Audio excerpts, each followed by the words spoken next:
Media మిత్రులందరికీ నమస్కారం. నా పేరు అభినయ్ దర్శన్. నేను సిపిఎఫ్ ఆర్గనైజేషన్ వ్యవస్థాపకుణ్ణి. ఈ ప్రెస్ మీట్ ఏర్పాటు చేయడానికి గల ముఖ్య కారణం ఏంటంటే, మీ అందరికీ తెలుసు, గత వారం 10 రోజుల క్రితం అనంతపూర్లో ఉన్నటువంటి గాస్పల్ హాల్ అసెంబ్లీ చర్చ్ సంఘస్థులు, సంఘ పెద్దలు ఆదివారం సాయంకాలం స్వార్థ ప్రకటించడానికి కూడేరు గ్రామానికి వెళ్తున్న సమయంలో ఆర్ఎస్ఎస్ కార్యకర్తలు కొంతమంది ఆ స్వార్థ వాహనాన్ని అడ్డగించి దారుణాతి దారుణంగా, కిరాతకంగా వాళ్ళ మీద దాడి చేసి ఆ వాహనంలో ఉన్నటువంటి సంఘ పెద్దలని కూడా చూడకుండా వాళ్ళ చేతుల్లో ఉన్నటువంటి బైబిల్స్ ని 3 బైబిల్స్ ని చింపేసి, అక్కడ 2 చిన్నపిల్లలు ఏడుస్తున్నప్పటికీ కూడా జాలి దయ లేకుండా అతి కిరాతకంగా దాడి చేశారు. రాళ్లతో, కర్రలతో మొత్తం వాహనం అంతటిని ధ్వంసం చేసి, వాహనం మీద ఉన్నటువంటి హార్న్స్ కూడా పీకి పక్కన పడేసి భయభ్రాంతుల్ని చేసి క్రైస్తవుల్ని అక్కడి నుంచి పంపించడం జరిగింది. తర్వాత జరిగిన ఆ పరిస్థితులన్నీ కూడా మనం చూస్తున్నాం. పోలీస్ స్టేషన్కి వెళ్ళారు. ఆ సంఘస్థులు ఎవరైతే దాడికి గురయ్యారో వాళ్ళు కేసు పెట్టారు. పోలీస్ డిపార్ట్మెంట్ వారు కూడా బాగా స్పందించి ఎఫ్ఐఆర్ కట్టి వాళ్ళని స్టేషన్ పిలిపించడం జరిగింది. వాళ్ళు 4 మాటలు తిట్టి హెచ్చరించి వాళ్ళని పంపించడం కూడా జరిగింది. స్టేషన్ బెల్ ఇచ్చి పంపించడం జరిగింది. ఇది మొదటిది కాదు. ఒక ఆంధ్రప్రదేశ్ కాదు, తెలంగాణ కాదు, భారతదేశం అంతా కూడా క్రైస్తవుల మీద దాడులు ఖచ్చితంగా కంటిన్యూస్ గా జరుగుతూనే ఉన్నాయి. ఈ దాడులు ఆగటం లేదు. నేను ఒకటే ప్రశ్నిస్తున్నాను, డిపార్ట్మెంట్ వాళ్ళని కావచ్చు, ప్రభుత్వాన్ని కావచ్చు, గౌరవనీయుల ముఖ్యమంత్రి చంద్రబాబు నాయుడు గారిని కావచ్చు, ఉప ముఖ్యమంత్రి పవన్ కళ్యాణ్ గారిని కూడా కావచ్చు. నేను ఒకటే ప్రశ్నిస్తున్నా, క్రైస్తవుల మీద దాడి జరుగుతుంటే, ఒకటి కాదు, కంటిన్యూస్ గా దాడులు జరుగుతుంటే ఎందుకు స్పందించడం లేదు? మీరు చెప్పొచ్చు కదా, ఇది వాళ్ళు మాత్రమే వాడుకునే హక్కు కాదురా, ఇది ప్రతి ఒక్క మతస్థులు వాడుకునే స్వేచ్ఛ. అంబేద్కర్ గారు ఇచ్చినటువంటి ఇండియన్ కాన్స్టిట్యూషన్ లో ఏముంది? ఆర్టికల్ 25 లో మత స్వాతంత్రపు హక్కు ప్రతి మతానికి ఇవ్వబడింది. ప్రతి హైందవుడు కానీ, ముస్లిం కానీ, క్రిస్టియన్ కానీ ఎవరైనా వాళ్ళ దేవుణ్ణి, వాళ్ళ విశ్వాసాన్ని, వాళ్ళ మతాన్ని, వాళ్ళ గ్రంథాలని ప్రకటించుకునే హక్కు ప్రతి వ్యక్తికి ఇవ్వబడితే, ఈరోజు ఆ హక్కుని, ఆ స్వేచ్ఛని క్రైస్తవులమైన మేము వాడుకుంటుంటే అడ్డుపడి అనుమతి ఉందా? మీరెందుకు వచ్చారు? ఎవడ్రా మీరు రమ్మన్నది? మత ప్రచారం ఎందుకు చేస్తున్నారు? మా ఊళ్ళకి ఎందుకు వచ్చారు? మా గ్రామంలోకి ఎందుకు వచ్చారని పాస్టర్లని కొట్టడం, వాహనాలు పగలగొట్టడం, తగలబెట్టడం, ఇలాంటి దాడులు చేస్తుంటే ప్రభుత్వాలు ఎందుకు స్పందించడం లేదు? ఎందుకు ముఖ్యమంత్రి గారు మాట్లాడటం లేదు? సరే, వాళ్ళని అలా పక్కన పెడితే, ఈ ఇష్యూ జరిగినప్పుడు పోలీస్ స్టేషన్కి వెళ్తే సరైనటువంటి చర్య, యాక్షన్ తీసుకోవాలి కదా పోలీస్ డిపార్ట్మెంట్ వాళ్ళు. స్పందించడం మాత్రమే కాదు, యాక్షన్ తీసుకొని వాళ్ళని, ఇదేంటిది అటెంప్ట్ మర్డర్ కేసు 307 సెక్షన్ పెట్టి బలమైన సెక్షన్స్ ని యాడ్ చేసి వాళ్ళని రిమాండ్ పంపించాలి కదా. ఈ రోజు ప్రెస్ మీట్ పెట్టడానికి గల కారణం అదే. ఏదో పై కన్నీళ్లు తుడిచేసి కేసు పెట్టంగానే, ఎఫ్ఐఆర్ కట్టామనగానే మా పాస్టర్లు కాస్తంత ఊరట చెందుతారు, కాస్త కూల్ అవుతారు, కామ్ డౌన్ అవుతారు. అవంగానే ఇక నెమ్మదిగా చల్లారిపోద్ది. అదేంటి సార్, వాళ్ళని రిమాండ్ పంపించాలి కదా అని అడిగితే, ఏం లేదని ఇంకొకసారి జరగదులే అని చెప్పి సర్ది చెప్పి క్రైస్తవుల్ని, పాస్టర్లను పంపించేస్తున్నారు తప్ప, కఠినమైన శిక్షలు వేసి వాళ్ళని రిమాండ్కి పంపించి వాళ్ళు రాజ్యాంగాన్ని అగౌరవపరుస్తున్నారు, అంబేద్కర్ గారిని అగౌరవపరుస్తున్నారు, వాళ్ళు మతాలకి మధ్య ఉన్నటువంటి సామరస్యతను చెడగొడుతున్నారని వాళ్ళని రిమాండ్కి పంపిస్తే కదా ఇంకోసారి ఇలాంటి దాడులు ఏ రాష్ట్రంలో, ఏ గ్రామంలో, ఏ పట్టణంలో జరగకుండా ఉంటాయి. అందుకే నేను అడుగుతున్నాను, డిపార్ట్మెంట్ వాళ్ళని నేను గట్టిగా ప్రశ్నిస్తున్నాను, ఏంటి మీ ప్రాబ్లం? అంటే మీ పైన అధికారులకు మీరు భయపడుతున్నారా యాక్షన్ తీసుకోవడానికి? లేదంటే పొలిటికల్ ప్రెషర్ ఏదైనా ఉందా? ఎందుకు దాడి చేసిన వాళ్ళు విడిచిపెట్టారు? ఏ బెదిరింపులకు భయపడుతున్నారు? ఉద్యోగం పోతుందని భయపడుతున్నారా? మీ మీదకి ఏమైనా ఇబ్బందులు వస్తాయని భయపడుతున్నారా? ఇప్పుడు వెళ్తాం, ఈ ప్రెస్ మీట్ అయిన తర్వాత మేమందరం వెళ్తాము, ఎస్పీ గారిని కలుస్తాం, కలెక్టర్ గారిని కలుస్తాం, మేము ధర్నాకు కూర్చుంటాం. మాకు పర్మిషన్ కావాలి, అనుమతి కావాలి. ఒకటే డిమాండ్ మాది, మేము లా అండ్ ఆర్డర్ ఇష్యూ తీసుకురావాలని కాదు, ఎక్కడ టౌన్ లో ఉన్నటువంటి ప్రజల్ని భయభ్రాంతులు చేయాలని కాదు, ఎవరిని ఇబ్బంది పెట్టాలని కాదు. ఒకటే ఆలోచన, మాకు న్యాయం జరగాలి. దాడి చేసిన వారిని కఠినంగా శిక్షించి అటెంప్ట్ మర్డర్ సెక్షన్ యాడ్ చేసి రిమాండ్కు పంపిస్తే మేము కామ్ డౌన్ అవుతాం. ఎందుకంటే ఈ మాత్రం భయం పెట్టకపోతే చట్టాన్ని ఉల్లంఘించి ప్రవర్తిస్తున్న వాళ్ళకి ఇవి కంటిన్యూ అవ్వవా? ఈ రోజు అనంతపూర్, రేపు కడప, రేపు విజయవాడ, ఇది కొనసాగుతూనే ఉంటది. మీకు తెలుసా, ఒక్కొక్క రోజు ఒక్కొక్క చోట దాడి జరుగుతుంది. మా క్రైస్తవులు నోరు మూసుకొని వాక్యానికి లోబడి మౌనంగా వెళ్తున్నారని చెప్పి ఎంతకాలం మీరు కొడతారు? మీరు కొడుతుంటే మేము పడాలా? మేము అణిగిపోవాలా? సహించాం, భరించాం, మౌనంగా ఉన్నాం, ఓర్చుకున్నాం, ఇప్పుడు తిరగబడుతున్నాం. అట్లని చట్టానికి గాని మా వాక్యానికి కానీ బైబిల్ కానీ వ్యతిరేకంగా మేము చేయటం లేదు.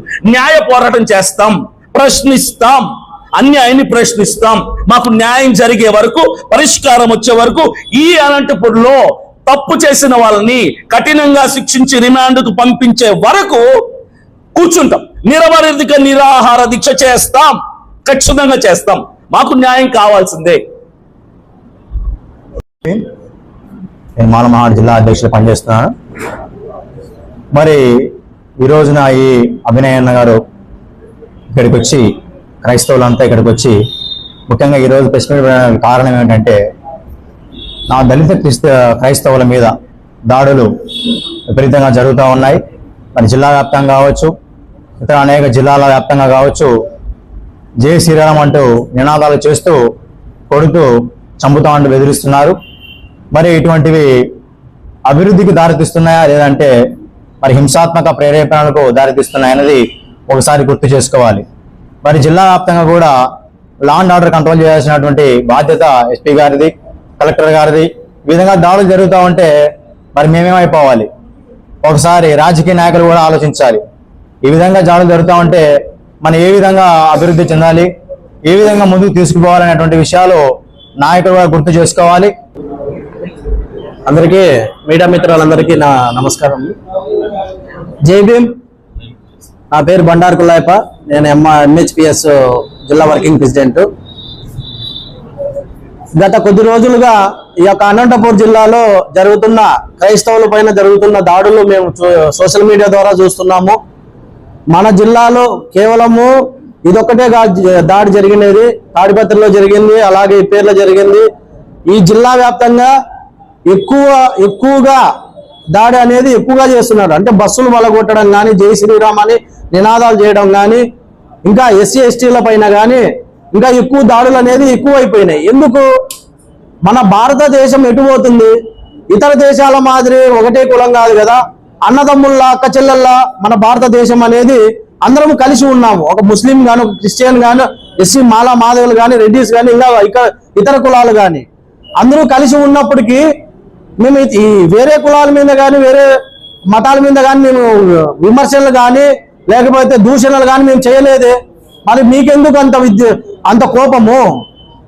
స్త్రీలను గౌరవిస్తారని భారతదేశ సాంప్రదాయ పరంగా అందరూ స్త్రీలను గౌరవించాలని మీరే చెప్తున్నారు, కానీ మీరే స్త్రీలని అగౌరవంగా మాట్లాడుతున్నారు.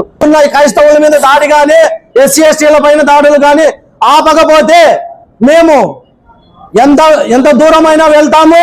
ఈ ప్రజా సంఘాల తరపైన మేము హెచ్చరిస్తున్నాం. జై భీమ్. అందరికీ జై భీమ్ మిత్రులారా. ఈ రోజున మీడియా ముందుకు రావడానికి ప్రధాన ఉద్దేశం ఏంటంటే, గతంలో కొరకొండ గ్రామంలోని జరిగినటువంటి క్రైస్తవుల పైన దాడి గురించి. అయితే ఈరోజు మనం ప్రదేశంలో ఉన్నామా, లేదంటే ఏదైనా హిట్లర్ సామ్రాజ్యంలో పనిచేస్తున్నామని అందరూ గుర్తించాలా. ఈ కేంద్ర రాష్ట్ర ప్రభుత్వాలకు ఒకటే నిర్ణయిస్తున్నాను, మతాల మధ్య చిచ్చుపడడం మానుకోండి. అది ఏ ప్రభుత్వం కావచ్చు. రాజ్యాంగంలో ఆర్టికల్ 24 ప్రకారం ఏముందో తెలియదు అందరికీ. కాన్స్టిట్యూషన్ గౌరవించాల్సిన బాధ్యత ఎవరికి లేదా? ఈరోజు ముఖ్యమంత్రి గారిని, గౌరవ నారా చంద్రబాబు గారిని, డిప్యూటీ సీఎం పవన్ కళ్యాణ్ గారు కానీ ఒకటే వినిపిస్తున్నా, రాష్ట్రంలో మేము లా అండ్ ఆర్డర్ని మేము చాలా కట్టుదిట్టంగా ఇది చేస్తున్నామని చెప్తున్నారు. ఎక్కడ చేస్తున్నారు లా అండ్ ఆర్డర్ని? లా అండ్ ఆర్డర్ని ఒక సామాన్య చేతిలో వదిలేస్తున్నారు మీరు. ఈరోజు ఇలాంటి పునరావృతం జరగకుండా మీరు కాపాల్సిన బాధ్యత ప్రతి ఒక్క ప్రభుత్వానికి ఉంది. దీన్ని గుర్తించి వెంటనే చర్యలు తీసుకుని ఇది ఇంకా ముందుకు వెళ్లకుండా దీన్ని కఠినంగా వారికి శిక్షించి వాళ్ళకందరూ న్యాయం చేసే వరకు పోరాడుతూ ఉంటామని చెప్పేసి బహుజన సమాజ్ పార్టీ నుంచి గట్టిగా డిమాండ్ చేస్తున్నాం. జై భీమ్, జై భారత్, జై కాశీరామ్. అందరికీ జై భీమ్ మరియు లాల్ సలాం. నా పేరు ప్రవీణ్, కడప జిల్లా సిపిఎఫ్ అధ్యక్షుడిని మాట్లాడుతున్నాను. ఈరోజు అనంతపూర్ జిల్లాలో అత్యంత బాధాకరమైన సంఘటన క్రైస్తవులకు జరిగింది.